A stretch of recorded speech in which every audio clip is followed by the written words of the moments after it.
It's a strong fourth place, I guess.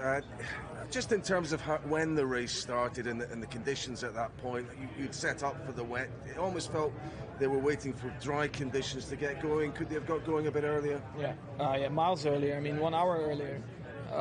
It was just, a bit of a shame. Of course, they took a very cautious approach.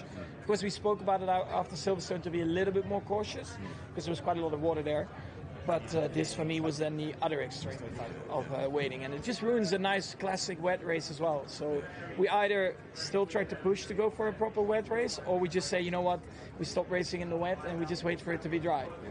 But it's not what you want, right? I mean, I think we can have some really cool wet racing, like it showed also, I guess, at Silverstone here. So yeah, that compromises then, of course, today with the rear wing. But at the end of the day, the problems that we have with the car and tire management is still there. It doesn't matter what rear wing you put on the car, and that also hurt us a little bit today in the race. Yeah, you talked about the clipping, the harvesting it for the battery as well. But for that, would you have maybe taken the final podium position? Well, I mean, we then changed the clipping a bit around. But yeah, when you run that wing, of course, and actually on a track like this, you always have that trouble.